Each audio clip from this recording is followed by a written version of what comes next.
Thank you very much for the invitation to present the Lionel Sharp Memorial presentation.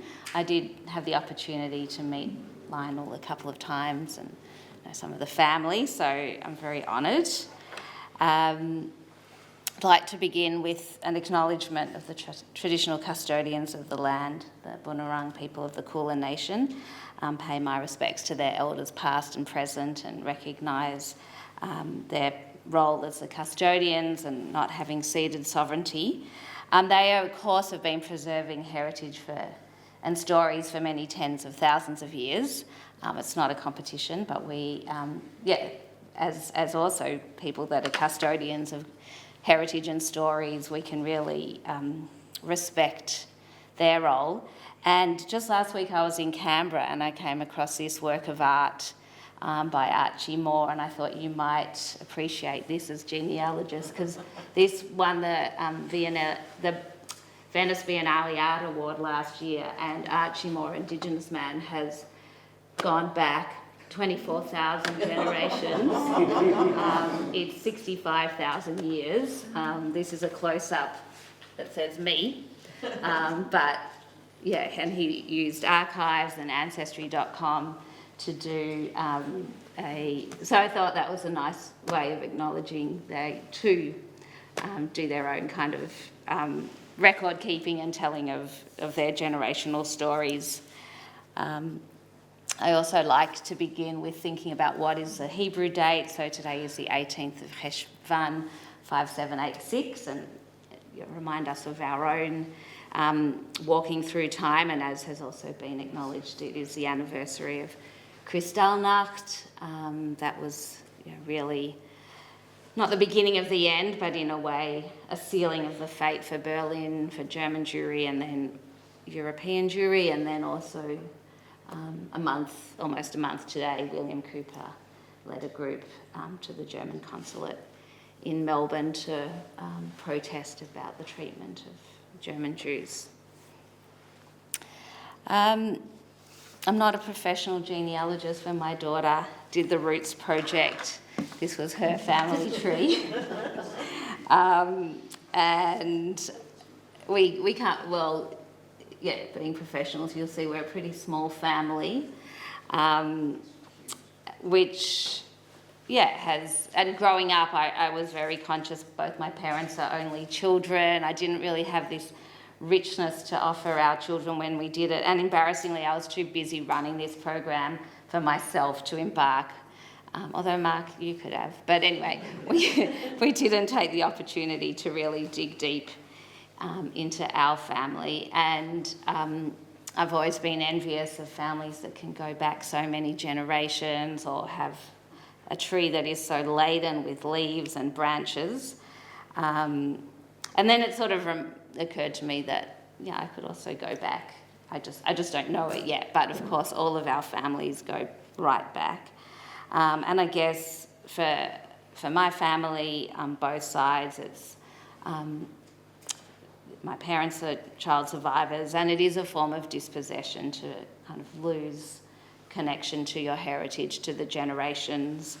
While my grandparents were alive, I did ask some questions, but I guess I was just in my 20s, so I wasn't kind of super committed to understanding it in a deep level. And anyway, they had lost their parents when they were in their 20s, so whatever they remembered was also not that extensive.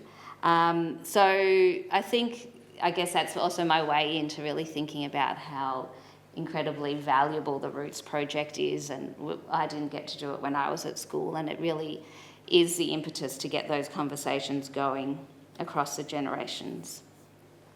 I also just wanted to say at the outset that though I am the director and CEO at the Jewish Museum, I'm also the founder of the Jewish Educators Network of Australia. I'm just definitely giving this talk just in my personal capacity and based on my role having been Head of Jewish Studies at Bialik College for 10 years and Director of Jewish Life at the King David School. But this is not like an academic paper, and it's just the research that I've managed to bring together and my own understanding of how the project has gone.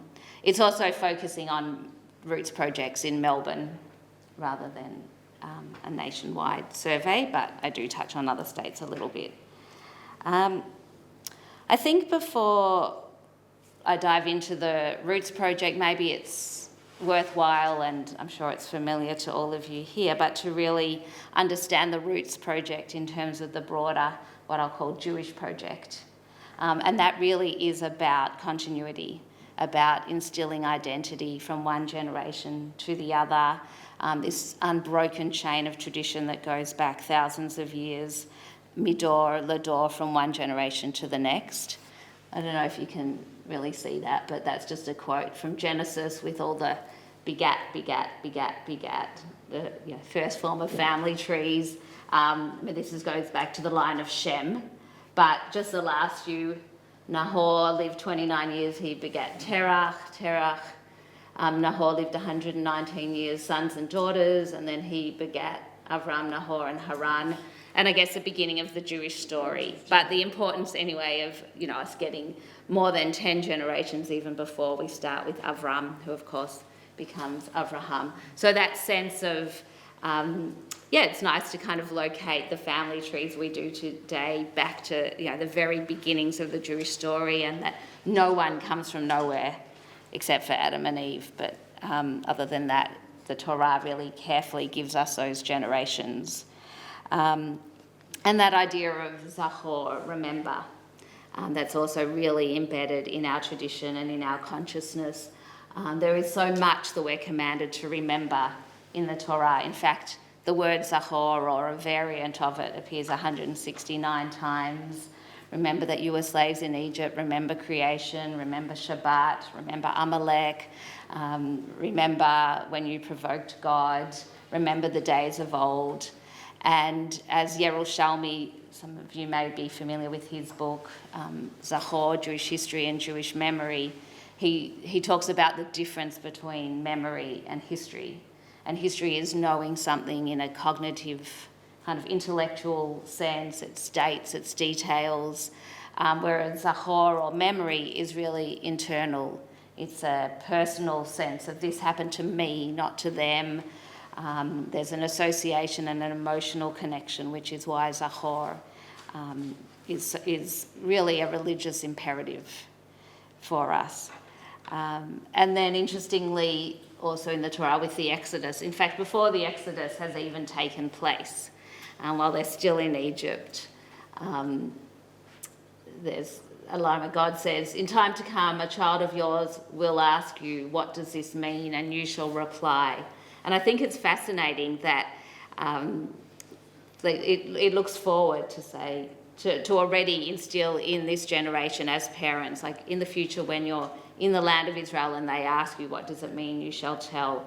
So that obligation of one generation, parents in particular, to tell your children is already predates this huge event before it takes place. And of course, the Seder is the ultimate kind of enactment of that, and at the heart of it, that idea that in every generation you should feel as if you personally went forth from Egypt.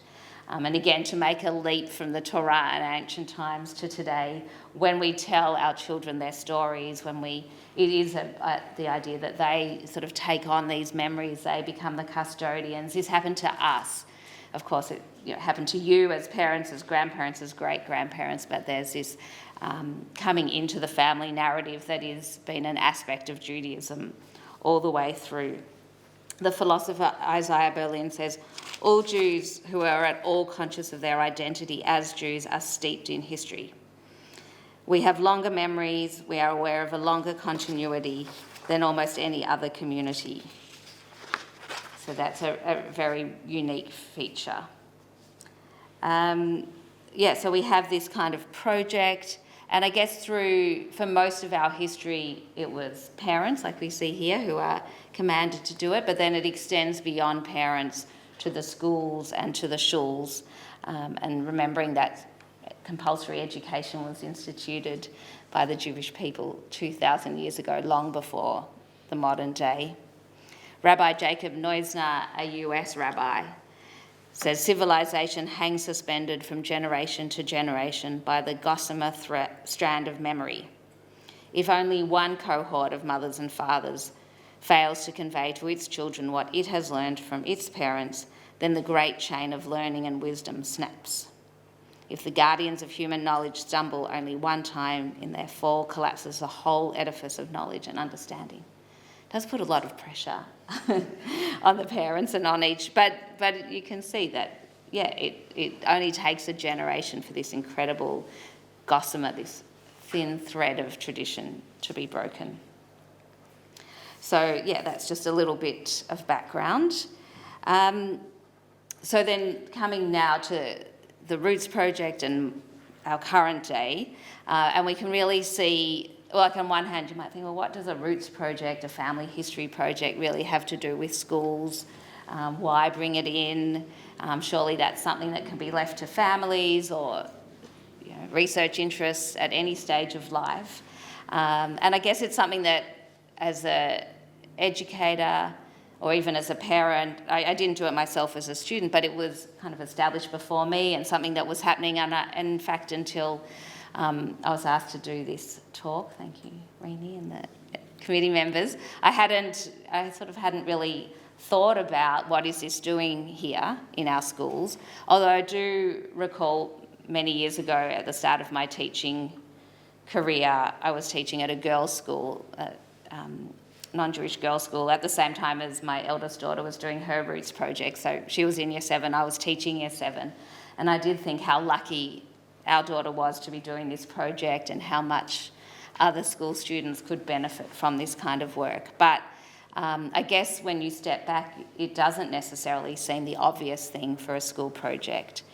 But really the way that we understand from within schools about student success and the journey is that it is this three-way triangle between parent, student and teacher. And if we think about for Jewish schools and their mission, and particularly within, for myself as a Jewish educator within a Jewish school, it's different for the maths and English teachers, but within Jewish studies, we are really trying to internalise Jewish knowledge, Jewish history, culture, tradition, that sense of continuity.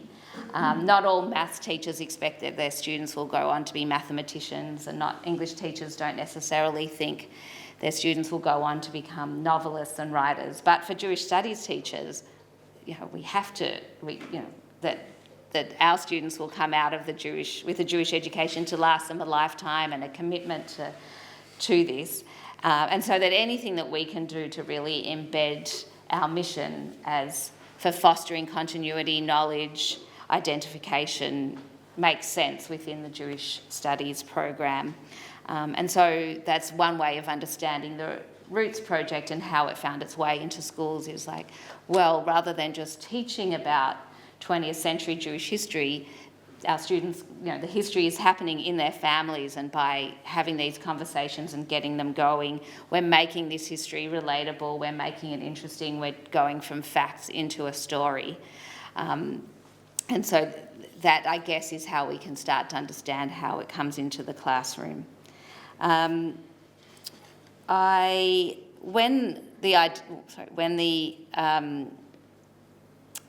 the origins of the Roots project specifically come to the 80s, but the first evidence that I could find of some kind of family history in the classroom go back to the Hans Kimmel Memorial Essay in the mid-1970s, which some of you would be familiar with. It started in Sydney at Moriah College.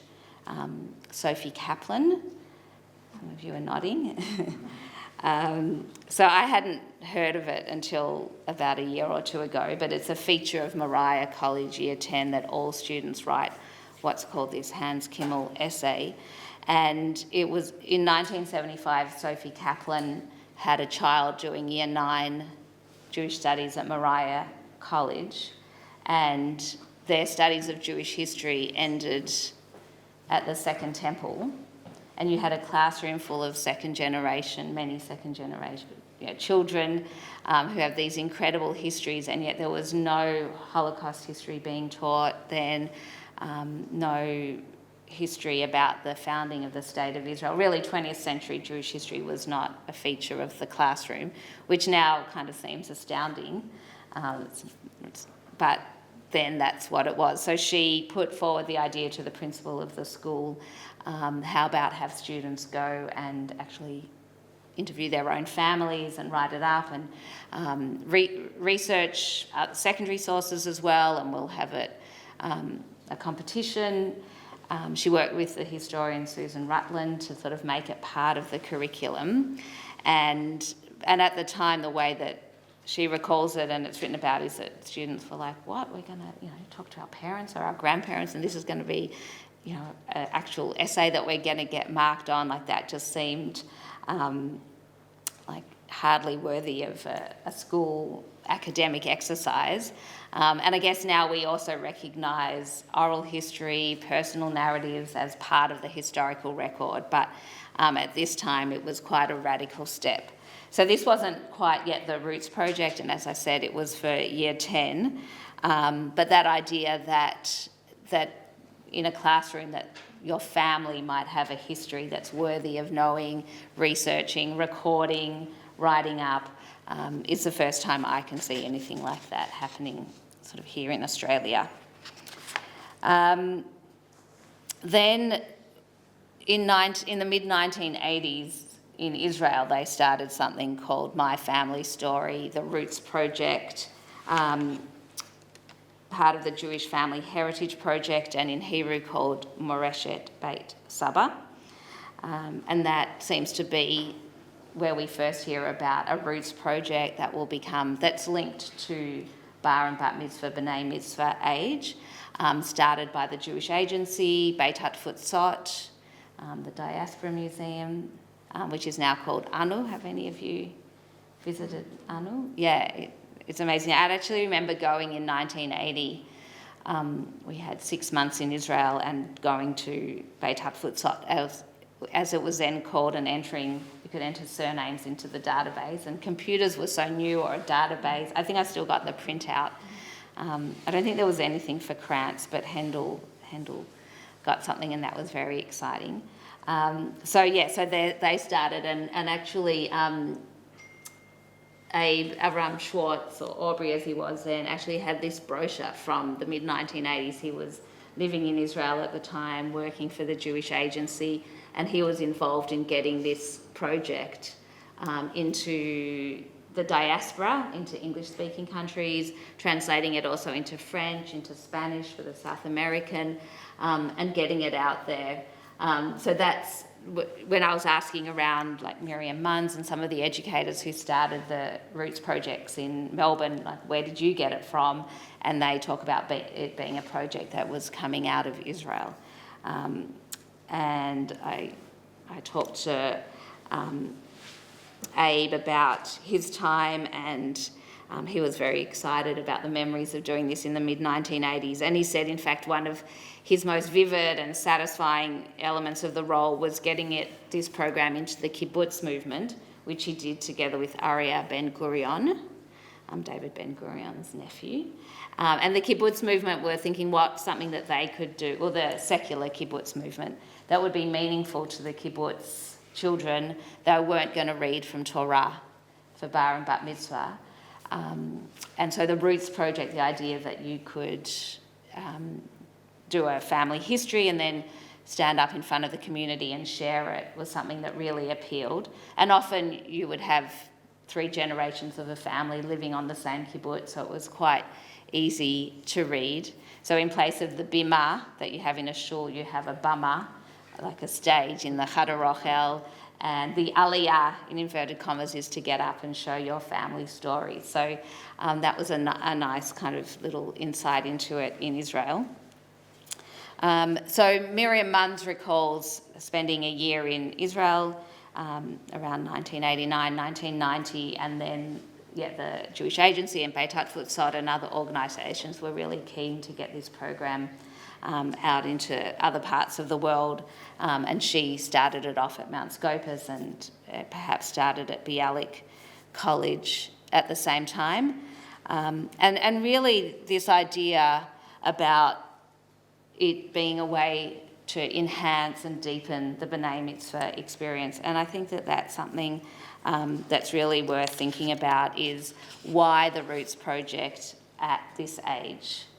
And it does vary a little bit between the schools, and I'll talk about that. But overall, around the Jewish world, in Israel and here in Australia, it is roughly around year 7, year 8, year 6 even. And again, when we step back, we ask a lot of our B'nai Mitzvah, of our sons and daughters at 12 and 13, like to get up if you're doing a traditional reading of the Torah, to learn it all, to have the confidence to stand up of a synagogue full of people, to chant it. Like, that's already putting a lot on of responsibility and trust and confidence in a child, and they really do rise to the occasion. But again, it's not something that you see in other cultures to the same degree. So we've already got that, and then when you combine that with the Roots Project, as you're going to go and you're going to ask your parents and you're going to ask your grandparents and you're going to put it together and you're going to create this this project, this volume that's going to be kept for your future children and grandchildren like that. It's a pretty incredible thing, but also very powerful, because the experience in a shul is probably accepted by most young people as something that's, you know, an expectation and they fulfill. But for many, it'll be the last time they're in shul for, you know, a long time, unless they're kind of brought back for the Chagim. So it's not necessarily kind of an ongoing part of their identity, particularly outside the Orthodox world. Whereas doing that Roots Project and having that knowledge of your family's history really is something that you can connect to and seek to enlarge and go beyond over the years ahead. And of course, in our community, often girls, certainly they didn't have such a formal ceremony in relation to Bar Bat Mitzvah, so doing the Roots Project for them was a real opportunity to deepen their identity. For secular, many families don't do any kind of shul service, so having something like this that's really open and accessible and hopefully exciting for all is really different. In the early years of the Roots Project, and this is probably 10 years in from Mount Scopus in the early 2000s, it was really quite a hands-off project that schools would give their students, and I think our daughter got the same. Yeah, it might just be a 2-sided piece of paper. Interview. It was an album. Yeah, they give them an album, but the instructions were do the interviews, do a family tree, collect some artefacts, and bring it back in July. And that's this huge project without a lot of structure. Oh, and maybe some model questions like, were you in the Holocaust? What's your first memory? So not much training for the students about how to go about it. Still, students really, and parents, embraced it and rose to it, but there wasn't class time given to it. It wasn't formally marked. There was not really scaffolding in interview techniques or analysing sources. So I remember with our daughter, one of the grandparents, when she said, "What's your first memory?" And this grandparent, who I won't name, just said, "I can't remember," which was just her being funny. But, you know, it wasn't sort of taught to the students, well, you know, you have to ask a follow-up question. So she just writes, you know, grandmother doesn't remember their first memory. So, yeah, it was quite sort of simple in that sense. And yet it was really transformational for many families, because coming as it did in the early 1990s, you know, there really, I wouldn't say it was the breaking of the silence, but a lot of Holocaust survivors really didn't sort of talk about their history to their children. And in a way, it was with the next generation, with the grandchildren, that you get much more of the conversation. That was certainly my experience. And so recording some of these stories, even if it wasn't kind of, the depth of a Spielberg archive, but still getting some of this down, and I guess quite naturally, where it was Holocaust survivor families, they wouldn't necessarily, for a 12 or 13-year-old, go into all of the, really darkest times. So you could get some recollections of what life was like before, or memories of their parents, and then the experience in Melbourne arriving. So there's a sort of a more rounded history that you're getting. And then particularly with the family tree, which I guess, the research has just got so much larger since then. But even then, to start to find out about your family, to formalise a family tree, even that basic hand-cut thing from our daughter has been referred to by other family members well, there was a more formal one behind it, but that's just how she wanted to present it. It was, even though it wasn't a lot at school, it was a really important step and came to be embraced by almost all the Jewish schools around Melbourne, and really caught on as a fixture. This is a more recent booklet, but it's got, here are what you need to have: your interviews, 4 to 6 people, a map, historical documents, photos, an artefact that I'll talk about, and some anecdotes. So this is a more recent version of the booklet. This one's from Mount Scopus, but you can see, and this is, there are many pages, that it's become much, much more developed since then. In its early stages, particularly in Melbourne, there was almost an assumption that you would have Holocaust survivor family members, even if not on both sides. But certainly the first version of the project that I saw as a teacher had, as a question, some Holocaust questions. It was just an assumption that was there. So over the years, as I mentioned, the other schools really came on board, and then it varies a little bit what years they do it. So Shalom Aleichem does it in year 6. Well, I'm sure many of you would know there's UJEB as well. Bialik, it's year 7, and it's combined with the B'nai Mitzvah kind of presentation and a whole event. Mount Scopus, and now King David. King David's moved a year 8. And at Yavna, they do it in year 9. Interestingly, Yeshiva Beth Rivka don't do a formal version of this, although at Beth Rivka, the students, the girls, do some family history as part of a migration unit in year 10. And in sort of investigating a little bit why they don't do it, one is the families are so large.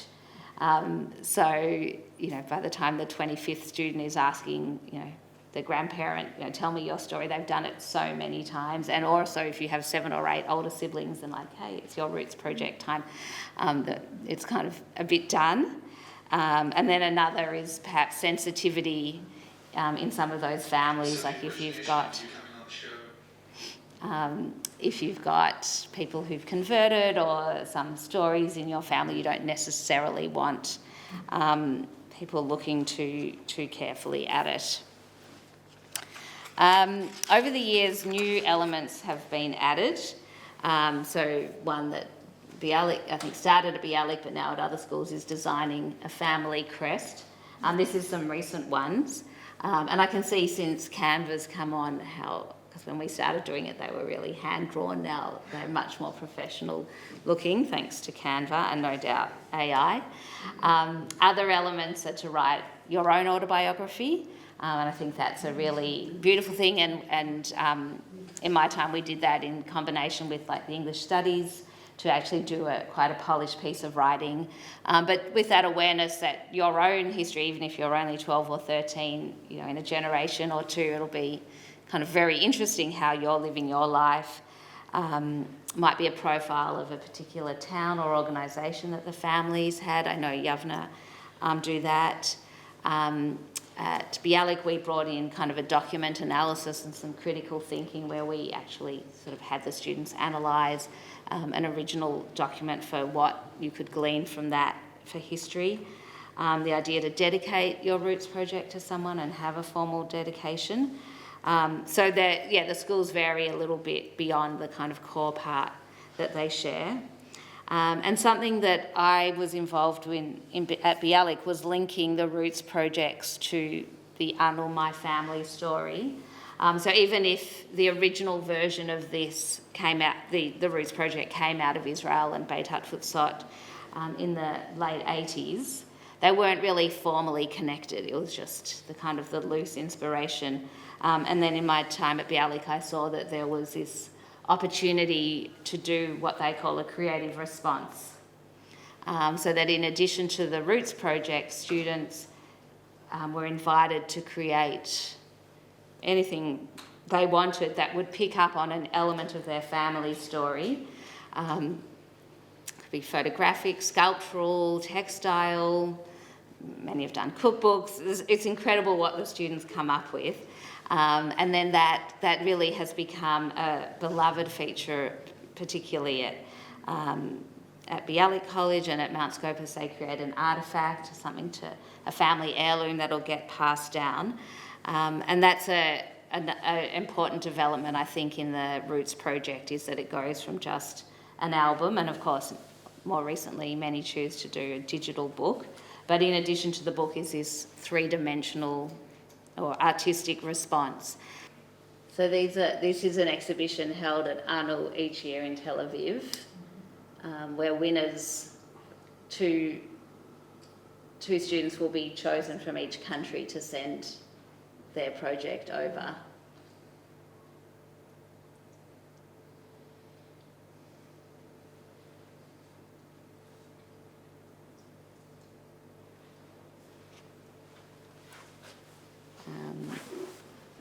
So it was very exciting at Bialik when we started instituting this, because we had students win and get sent over. That's an image of how at Bialik it was set up. Well, this is a recent one, but with the projects on display, but then also their creative responses. This year was the theme of dreams. So this started over 10 years ago at Bialik to do these creative responses, and we had students win a free ticket to Israel to take their project. Well, the project would be sent ahead of them, and then they'd win a free ticket to go to Beit Hatfutzot and participate with Jewish students from around the world in a 2-day program and the opening of the exhibition. So that was really exciting. It was a little bit, a bit like when your child wins a goldfish at the party and they're so proud, but then you got to the parent has to buy the tank and the food and everything else. So it was like your child's won a free ticket to Israel, but we couldn't send a teacher, so you have to go as well. You have to buy a ticket, you got to take annual leave. So it was sometimes a little bit tricky for parents, but the kids, it was very exciting. And then more broadly, apart from the link to the Anul, it just doing these creative responses just gave students an ability to use other forms of intelligence. So even though they're all having to do the kind of verbal linguistic, the interviews, the writing, the documentation, not all students learn in the same way, and they certainly don't express themselves, and some could really shine with making these things. And also where you have older siblings who've already done the project and, what can I do, what can I add, even though we would really encourage students to interview people who hadn't been interviewed or add some more to a family tree. This is really allowing each student to have some individual input. At Bialik in recent years, they've started creating booklets for each year of the creative responses that have a photo of each one, as well as an explanation for why the student did it in that particular way. So that is a beautiful memento for the students of all of their collective work. So that's been one important evolution, is the adding of this creative response. Another has been, and also these creative responses are now on display at the Jewish Museum. So as we heard from Liz, I guess another evolution over the last 10 or 15 years has been engaging with the Jewish Museum and with yourselves, the Jewish Genealogical Society. So about a year or two into these creative response projects, I contacted the Jewish Museum and said, you have to come and have a look at these students' work. They're just incredible. The winning ones were getting sent to Israel to Beit Hatfutzot, to My Family Story, but there were all these other ones, and it provides such a window into our community, into our histories, into what it means to be growing into your culture as a young person. So now at the Jewish Museum we have a permanent kind of area that features, each year we change it, some of these creative responses from each of the schools. So with the Jewish Museum and the kind of expanding of the Roots project, again, from something just done at home to bringing it into the classroom, with the Jewish Museum, a few of us worked closely with their educational head of learning programs to develop a formal program at the Jewish Museum, where students could come, they could hear from you, if not at school, then at the museum, about genealogy, give them some interview skills, actually handle some artefacts and think, okay, how do you interpret, what can you learn from an object, as well as doing a walk through the Australian Jewish history gallery and sort of being able to situate your family's migration story in part of the wider Australian Jewish history. So if you've got family going back to the early days, even convicts, or coming from England, Germany, Eastern European, World War II, more recent, at least this sort of gives you a broader context that will supplement what you're doing from your families. So really, from about my time at Bialik, from 2010 onwards, we really brought the project into the classroom. That there was this sense that was putting too much on students, a lot of pressure on parents. Some parents were taking too much ownership of it. So, students would bring something back and it was incredible, but it was not the work of a 12 or 13-year-old. And so even though the idea was that you should engage your parents and you should talk, and, the students, when doing a family tree, would need some input from their parents. It had just gone too far the other way. And so at Bialik and then at other schools too, working really hard to make it part of the curriculum, having time each week in classrooms, giving students dates. So, by the end of this first term, you should have your family tree and one interview, and checking that the students are actually writing it up correctly. So a whole kind of timetable, and also assessment criteria. If students are going to be spending hours and hours on doing something, then it does need feedback and it can be assessed, and we can make it part of the curriculum.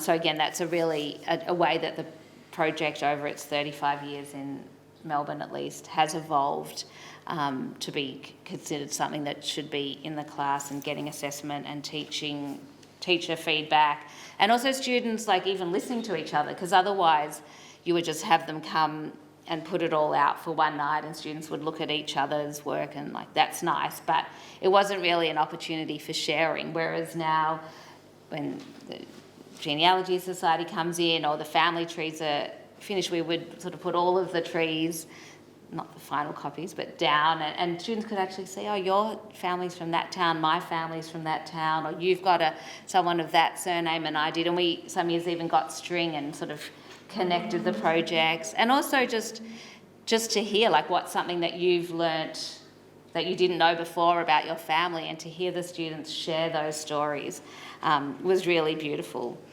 So much more scaffolding, this formalisation, including with the Jewish Museum, proper booklets, more use of the internet, of course, although this is something really that ChatGPT can't do for you. It's your own family story, so that's held. And then, as well as the Jewish Museum, is your involvement. And like I said, I don't think I've really fully appreciated that the Genealogy Society hadn't gone into schools before, and certainly for me as an educator, I was like, anyway, that we can be helped with this, and probably also just shows the power of relationships rather than formal processes. But I think you should really be aware of how much your involvement really elevated the process of the family trees and made the students feel like they were professional researchers, which in some ways, what they're doing is real. It's, it was very authentic research, but in addition to the help from their parents, this way they really had that sense of ownership that we were looking after access to expert people. I think, Liz, you recounted about how you would tell students, if you want to follow up, you're welcome to contact us, and you had a student email you before you'd even left the school to say, I want to learn more about it. And so over the years too, that the way that you've interacted with the school has evolved. In the early days, I understand you'd sometimes come back with really long family trees, and then others who had shorter. And so then there was this kind of move to doing 6 generations and trying to sort of treat everybody equally in some sense. The community, of course, has changed, which I'll talk a little bit about, and so it's not necessarily possible for every student to go back that far, and maybe one branch will and one branch won't. But it's such an incredible service to be doing like 400 family trees a year across all the schools, and Liz, I understand you for a long time did the bulk of them. So, but now more of a shared thing, which is great. But even this image of, a number of you, or Bernie's not here today, but coming in and sharing, Bubbles, being there, doing the talk, hearing the talk about surnames, but just interacting and allowing students to ask questions and giving direction.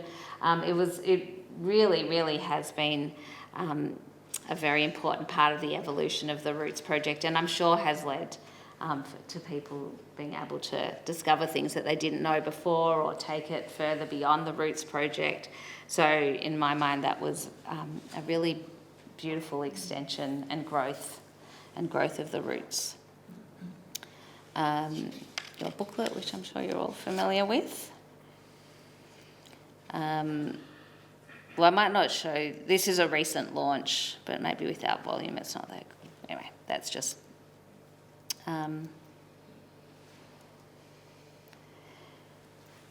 So by the end of the Roots project, and again, whether 10, 20, but also recently now, is just that kind of sense of the joy of discovery for the students, that they've been able to be real historians, really uncovering their family stories. Sometimes it can be a bit complicated, because if it's the first time a family's looking into their history, there are cases of people finding out that maybe grandfather, great-grandfather was married before, had children before. It can be messy, or it can be confronting if it's kind of not the version of history that you knew about. But I think it's a real gift to be giving students this, as I said, like a real authentic... We're always at school looking for kind of what we call authentic opportunities to do work, not just make-believe essays or problems to be solved, but real ones. And one ex-student that I spoke to for this project, his family came from Egypt and North Africa, some Greek, Italian, quite a different story.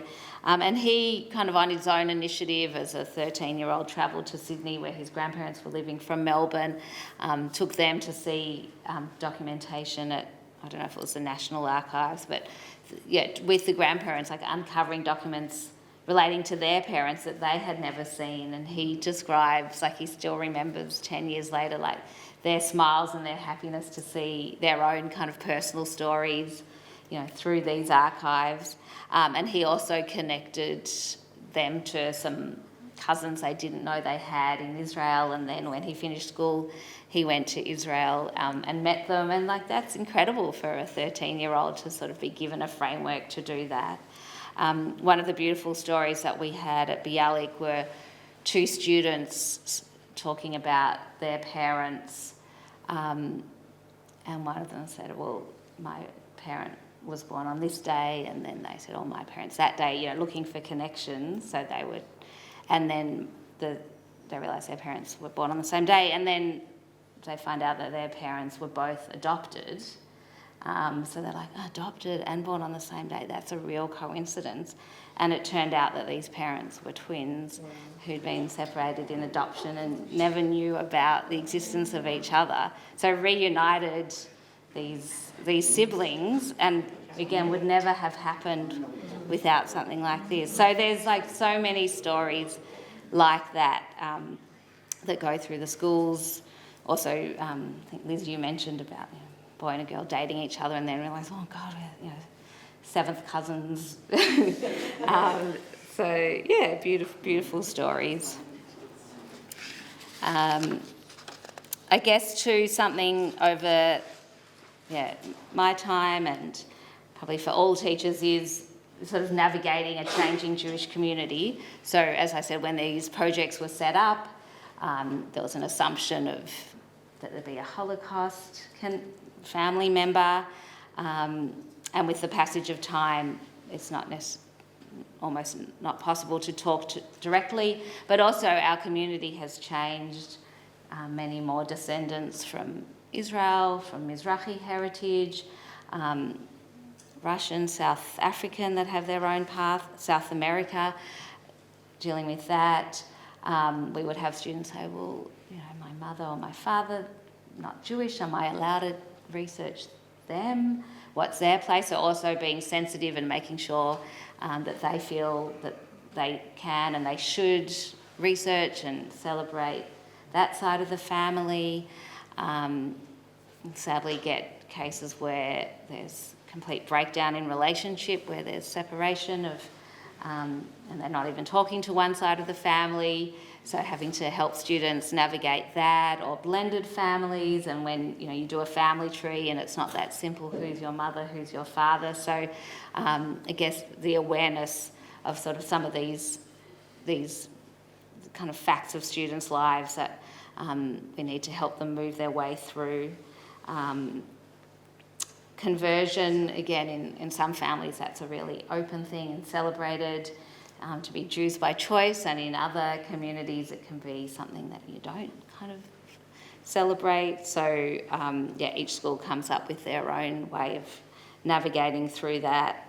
And then also, I guess now we also recognise that students have different learning abilities, and that idea of here, go off and do all of this and bring it back is just like beyond the reach for some students. So teachers having to work with students and their families, that each student can come up with something that they're proud of, but also meets them where they are. And then it's another shift, a very recent one, is how the events of October 7 and the rise in anti-Semitism are impacting how students are relating to this project. And just anecdotally from some of the educators running the program now, is that the projects this year and last year are really different from the ones before, and the creative response would be, here's a football because I love football, and there's a kind of a seriousness and a leaning into identity in these last couple of years that marks a real shift. So we'll see how that plays out. And I guess beyond the specific of the Roots projects, and there's obviously, as I said, the Jewish project, and this is a way of connecting students to their families, but Jewish peoplehood more generally, Jewish history, that what they study in their classes is part of who they are. And this idea that I've read about developing what's called an intergenerational self, that if you can expand your sense of where you fit in, that you're not necessarily the centre of the universe, and give you this wider perspective that you're part of a larger whole, that's a really valuable lesson for all of us, but particularly at that adolescent age where little things can feel like the biggest thing in the world, and you can easily lose perspective, and you're in this kind of constant kind of whirlwind of social media and social life, and things are so intense and emotional, and puberty and just everything that's going on is just, this allows this expansion of time and place, that you're part of a story that goes back many generations. You're creating something for the future. It really connects you both ways. An article that it's over 10 years ago by Bruce Feiler called "The Stories That Bind Us," and in it he draws on some research that found that the more we know about our family stories, the better equipped we are to deal with challenges, with resilience, with problems in our own life. And they gave young people 20 questions, which included, do you know where your grandparents grew up? Do you know where your mum and dad went to school? Do you know where they met? Do you know of an illness or something difficult that happened in your family? Do you know the story of your own birth? And goes on, 20 of them. And the more that the students were able to, or that young people could answer the question, the higher their degree of resilience. And the person who did this research, Dr. Duke, said basically every family has some kind of narrative, and there's really only three. There's the ascending narrative of we started with nothing and we went up. There's the descending narrative of we had so much and we lost it all.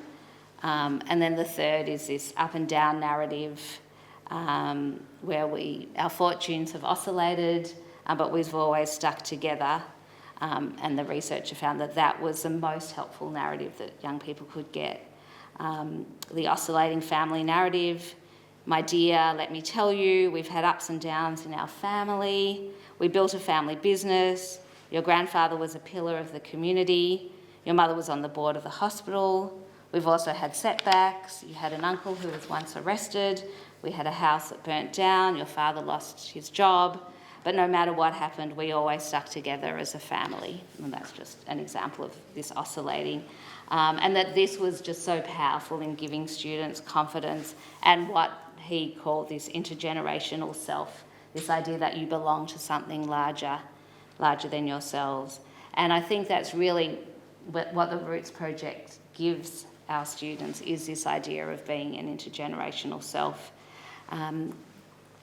Irina Nezvlin, who is the chair of ANU, Beitatfutsat, as it was called, and has written this book called Rooted, about the impact of identity, not just Jewish identity, any form of identity, knowing where you come from. And she says the starting point for building inner strength lies in connecting to your roots and your people, connecting with our roots and engaging with questions such as who are we, where are we from, where do we belong. These are central to living a meaningful life.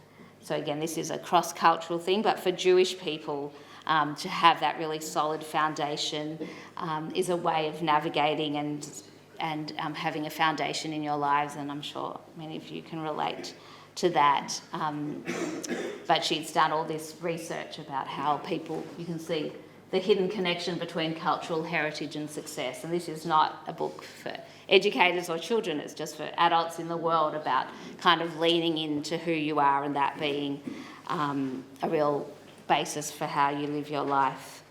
And then I've got an image, Julia Goodman, it's called The 200-Year Present, from the Contemporary Jewish Museum in San Francisco, which ironically, given its title, does not exist anymore. It folded, unfortunately, due to lack of funds, but still got a website and maybe it will be back. I don't know if any of you have heard about the 200-Year Present, which is this idea from this peace activist that we live in to expand our idea of the present moment from right now to 200 years. So it extends from the birth of the oldest person who you connected with or touched, and it extends into the future to the death of the youngest person that you will connect with and touch. So for me it'd be from the birth of my grandfather. I don't have grandchildren yet, but hopefully one day I will. So, you know, to when they might die, that will be a 200-year thing. And so I think we can think of a roots project in a way as something that travels at least that 200 years, because when you write it, you might interview a grandparent, even a great-grandparent, so it can connect you back 2 or 3 generations. And even if you interview a grandparent, they might give you memories of their grandparents or great-grandparents, so it takes you back in time. And then I certainly would tell my students, and parents would tell their children, but to students we'd say, this is the only thing from school that you will keep, most likely. You'll chuck out all the maths tests and the old exams, but you're really creating an heirloom and imagining students, which is almost impossible for them, to look into the future and to see that this is something that will be treasured for generations, that when they write their autobiographical reflection, to think like that'll be fascinating to someone in 50 years or 100 years. So it's really, I think, such a valuable project that we have, that we should feel really proud as a community that our different schools do that it's so supported by family members, and of course by you in this room, who as a society, committee members have contributed, initiated contact, make that effort to support students at the schools, at the museums, and I'm sure in follow-up they come to you too. So that's it from me. All the pieces of puzzle, and thank you very much.